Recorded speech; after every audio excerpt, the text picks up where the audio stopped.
Hi guys, Megan here. Okay, so Kendall and I were talking and we thought it might be more like successful or whatever, productive if we kind of both gave you individual videos on some of our personal experiences because I think that that's the thing that, is so often in the world of psychiatrists and psychology is that, we're all supposed to fit in this certain box. And so, like, even basic shit like, well, you know, if one benzo works for you, then all the benzos should work for you. Well, I know for a fact that I can't take Klonopin. And after 20 some years of being on Valium, it became ineffective. So, it's not like everybody has the same shit or everybody's been through the same shit or even close to a realm of the same shit. Some people have complex PTSD from years and years and years of, military experience, being deployed multiple times over and over again. Complex just takes it into like more than one and a series or a lifetime, my case, a lifetime of traumatic events.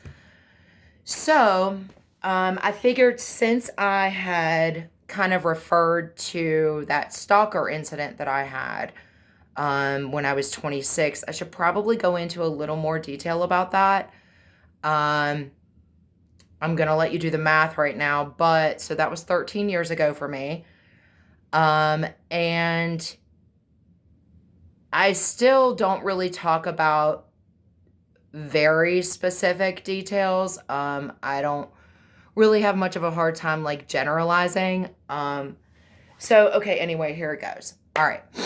I am 25, like just turned 26, like about to, whatever. And I was living in Banner Elk, North Carolina, which is Avery County. And I was single. I was a marketing manager for a real estate brokerage.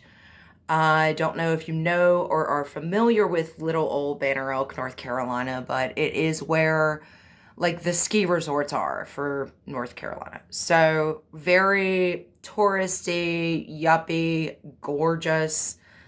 I had one of those octagon shaped houses, windows from the floor to the ceiling, gorgeous view of Sugar Mountain.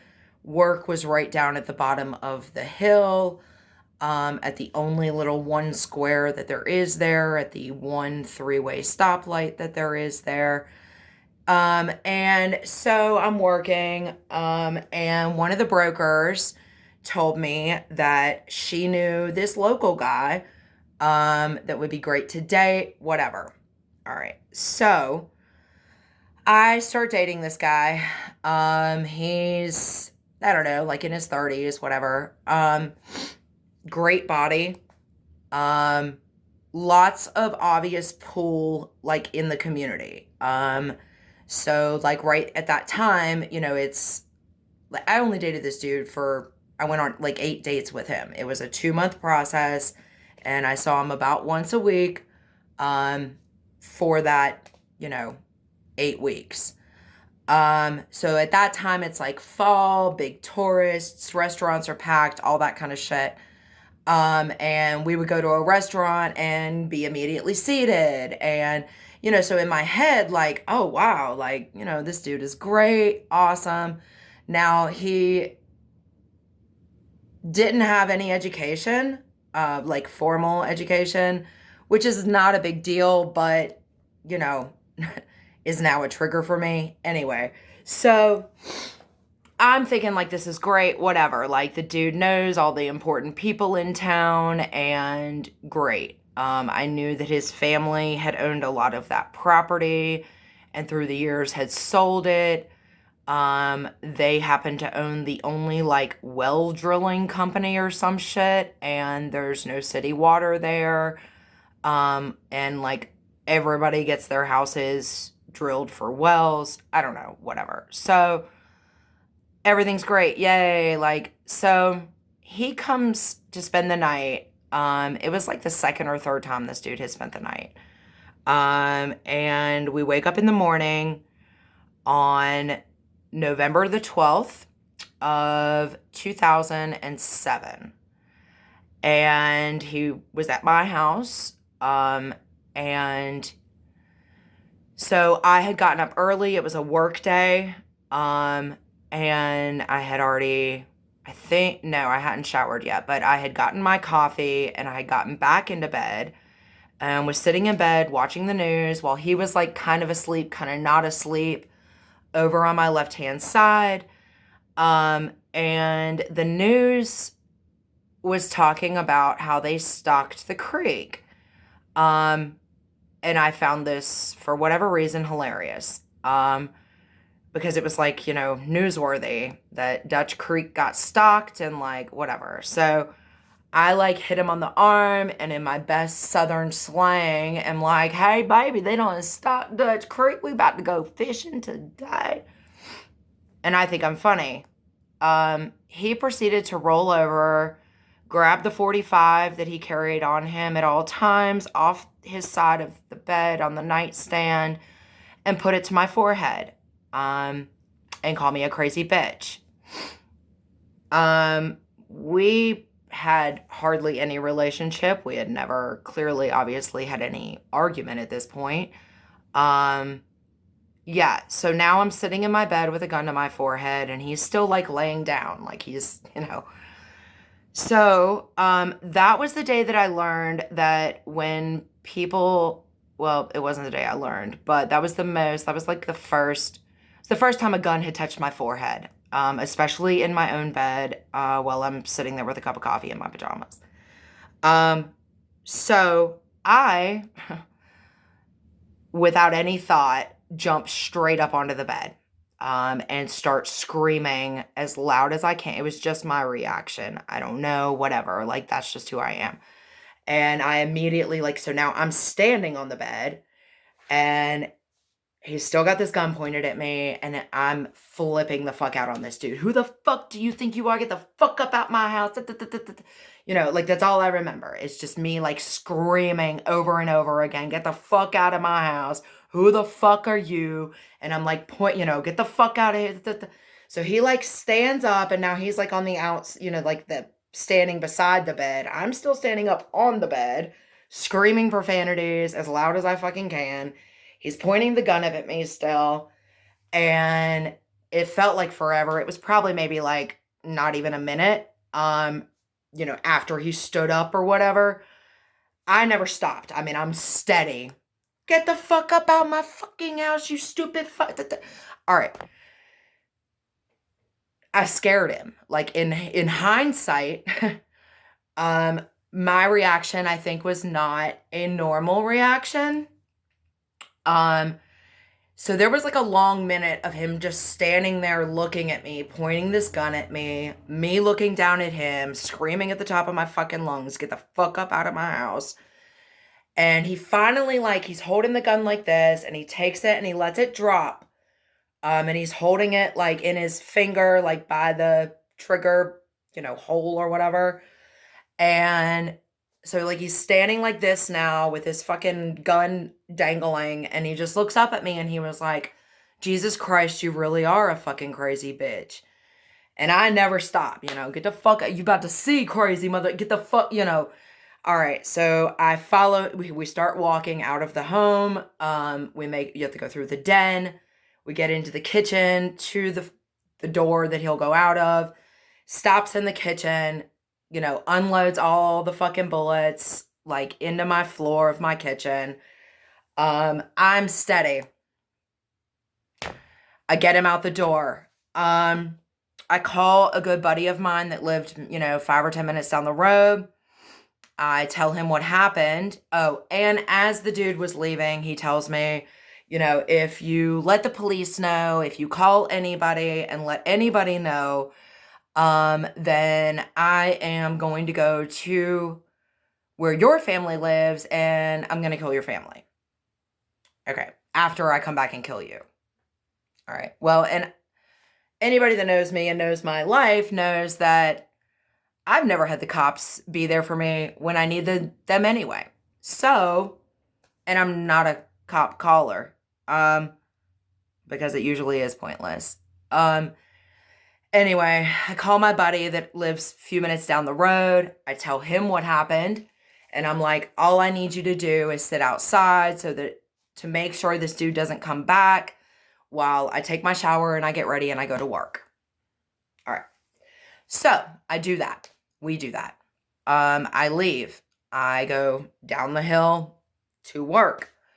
Like I said, I was the marketing manager, so my office was in the back and I had a separate entrance that I came in through the back. I parked in the back. Okay. So I'm at work, I go to work and I'm there for, not even, like, I'm still logging into my computer at this point. Up at the front of the office is the bullpen where all the brokers sit with their cubicles. Next thing I know, I hear like scrambling, papers, all kinds of like, holy shit, he's got a gun. Oh, fuck, he's got a gun. Oh my God. Oh my God. And then I hear this dude's voice go, where the fuck is Megan? Where the fuck is Megan? So I go running out the back door, right? It's in the middle of this like little downtown square area, and there's windows all over this windows everywhere. We're like in these gorgeous ass mountains, right? Resort community. Okay.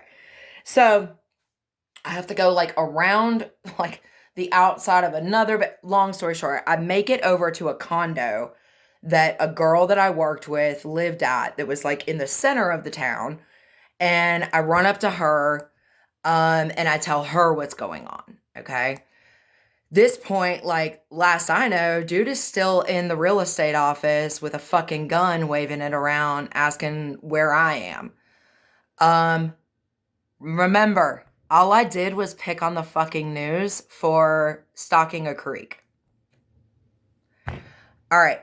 So, she calls the cops. I tell her, don't call the cops, whatever he told me, blah, blah, blah. And she's like, well, he told you not to call the cops. I'm fucking calling the cops. And if he's down at the office with all these people, okay. So, cop shows up to Nikki's condo.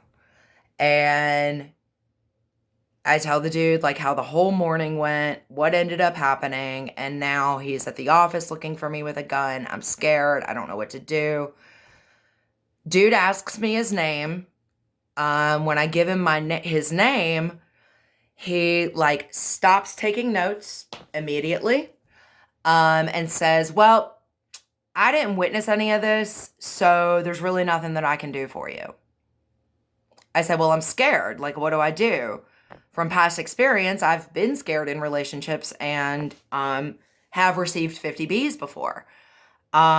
So I said to him, well, can I not go get a 50 B? Well, that's up to you. You'll have to go down to the magistrate by yourself and do that. Okay. So I did. And, I was granted the immediate 50 B with a trial, like whatever, 10 days later. All right. I show up to that trial to try to get, at least 1 year 50 B against this dude that has put a gun to my forehead in my bed and now followed me to work. In the middle of those 10 days was when the stalking started. And I am very touchy about that word because, like, yes, if a dude is driving by, any time that you as a man or a woman feel uncomfortable with the way that somebody is following you around or, going to extreme measures to know your every move or things like that, then, like, yeah, that is stalking. But I legit went through every minute of every day for 6 months after that morning of this dude stalking me. He would stand outside of my bedroom window every night. Remember those good old octagon houses with their floor to ceiling fucking windows? So on my side, the window was over on the left in my bedroom, and there was a street light, like 2 lots over or whatever, just enough so that his shadow, when he was standing up against my fucking window with his gun every night, all night, I could perfectly see his silhouette just standing there. I did have blinds, they were drawn, but he would just stand there all night, every night. I couldn't go get a pack of cigarettes without him showing up at the gas station, order carry-out food. I used to walk the Linville Falls Trail with my dog every single evening. Obviously, I lost my job that day because I put the entire, 20 brokers at risk for their lives. And nobody in town would hire me due to his incredible contacts. Thank God for Gunther that owns Sugar Mountain. He has his own police force. I finally ended up going there. The season was just starting. And Gunther pulled me into his office with his police officers and said, I know what's happening to you. And you're safe as long as you're on this mountain. And they did protect me. I saw them escort him off of the mountain a couple of times because the job that Gunther gave me was in the lifts, out in the snow, on the lifts, in those lift houses or whatever they're called. But it was cool. Anyway, so when I walked in to get the 50B, the guy that had been doing this to me was sitting up. Avery County has one courtroom. And this dude was sitting up in the front, shackled and handcuffed for not me, something else. I didn't know he had any criminal anything. Also important, it is worth running the background check, girls. It really is. Anyway, so he's sitting up at the front, laughing, giggling with this guy. Laughing so hard that they're both red-faced and they looked like they should have been in a barbershop instead of a courtroom. Anyway, I walk in. He motions to me, to the guy that he was talking to. That man comes up and approaches me. Reaches his hand out, asks me. I have a very unusual, non-Southern last name. So he says, how do you pronounce that last name of yours again? And I told him, and he stuck his hand out, and he said, well, my name, I'm going to tell you, because I don't really give a fuck. He said, my name is Kevin Fry, and I'm the sheriff around these parts, and we don't take kindly to people like you. All right. Well, long story short, they did grant me the 50B that day. And I, in fact, think they granted me something called maybe a 50C. I don't know. All I know is it didn't matter. And when you see those things about oh, it's just a piece of paper. And, I'm not saying that all police will not protect you or that it isn't important to have that sheet of paper. And it is bullshit to try to get it. Victims are not heard in the court systems. And I think that any one of us that has been through anything like that is aware of that. So either way, they did grant me that good old sheet of paper that day. And what proceeded next was not only the going to the stores and being drug out of the trail in Linville Falls to be raped and screaming at the top of my lungs when I know other people could hear me because I could hear them, and nobody doing anything. It was more So they make a putty that you can put it into a key lock. My friend that I called over there that day, he came over, we changed the locks. I changed those locks probably 30 times during that 6 months. There's a putty that you can stick into a key lock. And if you know a guy that knows a guy that has a key cutter thing, he'll make you a key out of that putty. So I would come in sometimes and he would be in my home. A lot of the time I would come in and he would be in my home, and sometimes he'd be standing at the kitchen cooking, talking about, how was your day, baby? Are you hungry? Other times he'd be sitting on my couch with his fucking gun, talking about, are you ready to die tonight, bitch? I have 3 90-minute CDs. Well, I used to. I don't know where they are after all these moves. Of his voicemails. Now remember, the whole point of the 50B is no contact at all. No contact from him, no contact through other people, no contact. Yeah, so what is that? 180, 270 minutes or some shit of voicemails of, yeah, psychoticness. So then he'd be in my home, whatever. It got to the point where, I'm calling the police and they're calling him and saying, the law is that we have to respond. So, and if you're there when we get there, then we have to detain you. So they would call him and say, we're on our way.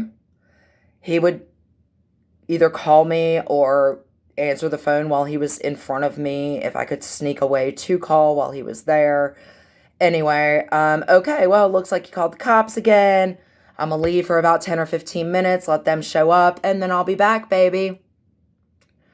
I would come home and my power and all my utilities would be cut off. I never gave this asshole any of my personal information. None of it. He knew my parents' address. The utility companies are good for things like this. They will put your shit on a passcode, and put you under an alias. So that was good. But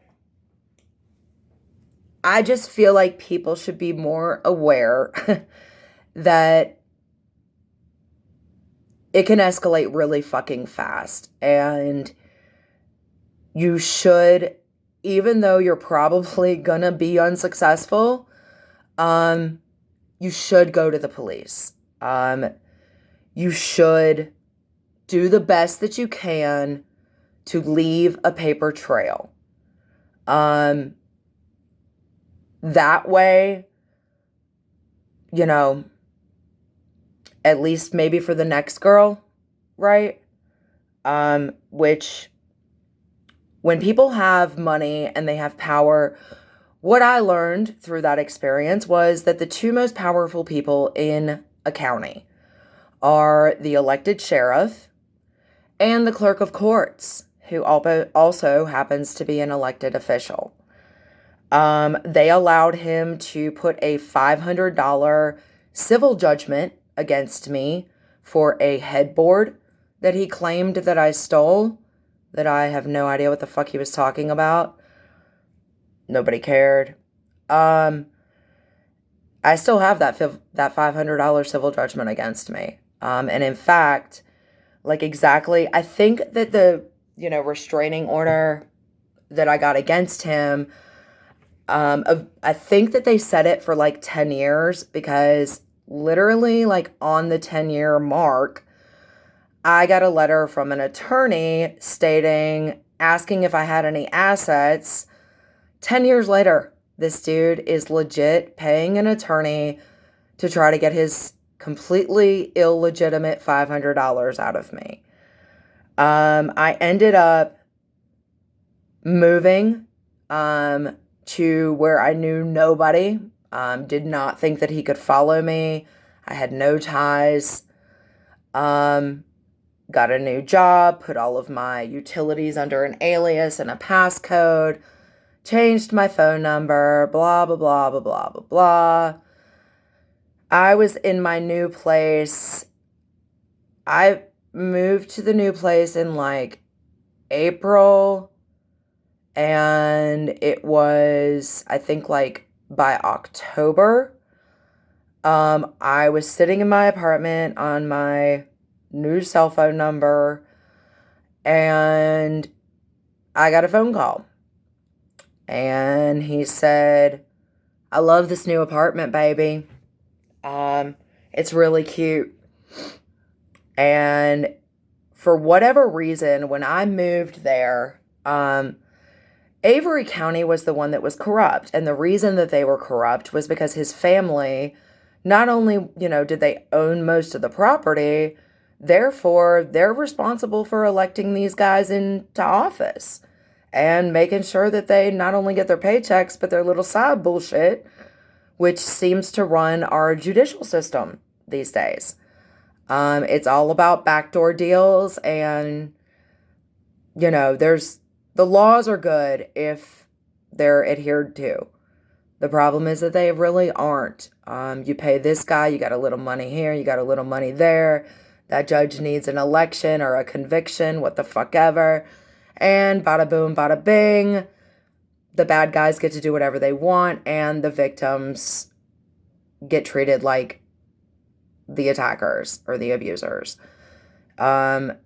Anyway, so when I showed up at my new apartment, the police department there, without me contacting them, did show up like on moving day.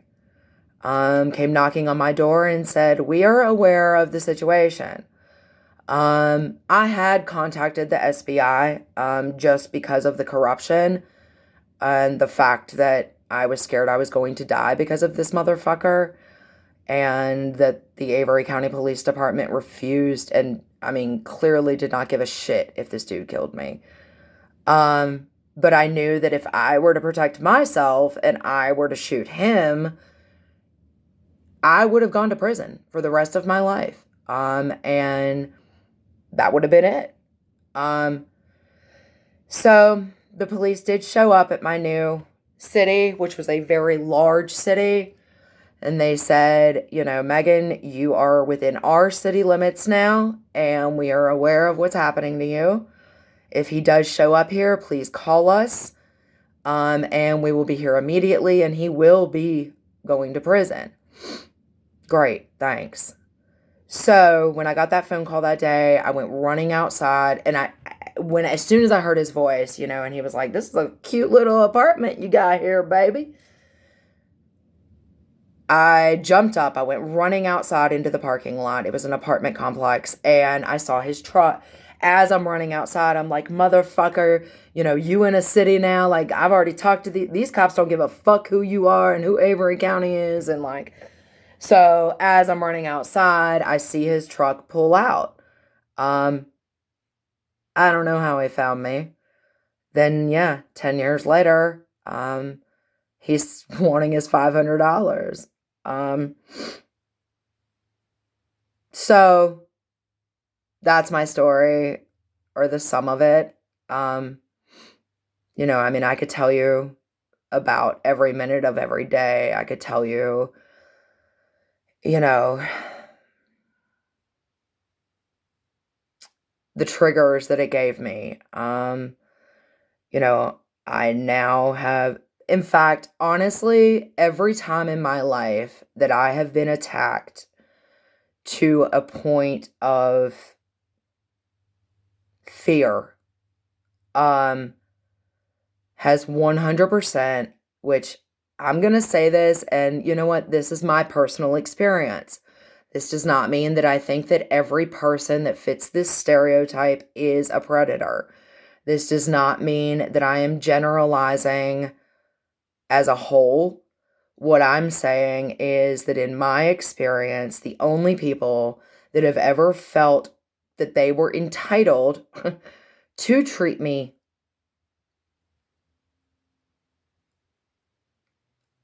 I don't know, to attack me,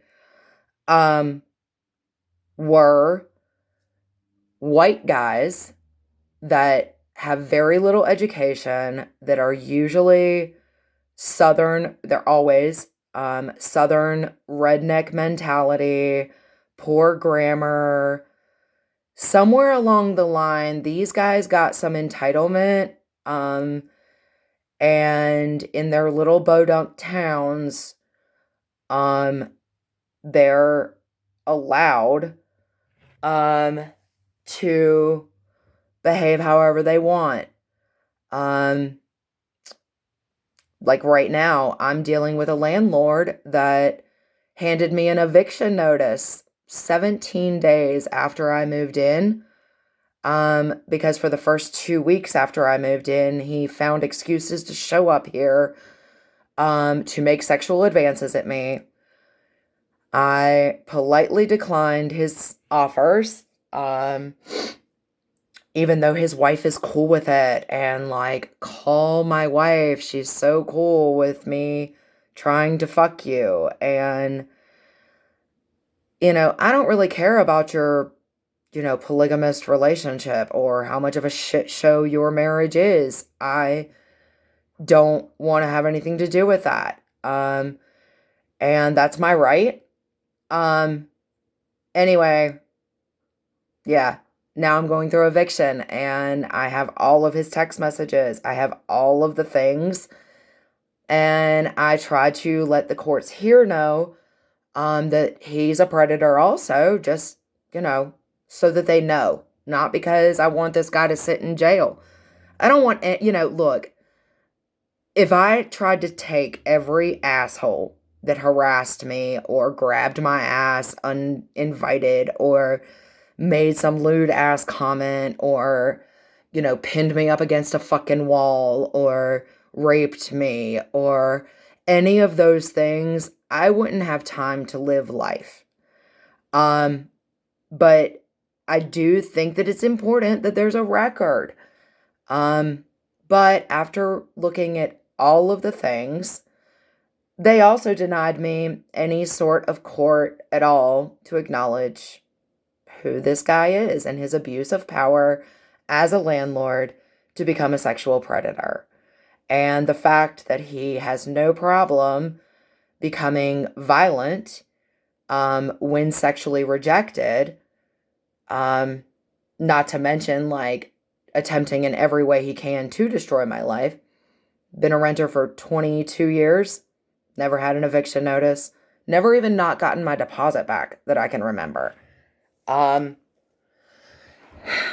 Anyway, that's my rant. I'm at 33 minutes. I don't know if you've even watched all of this or that you even care, but that's, a piece of my CPTSD.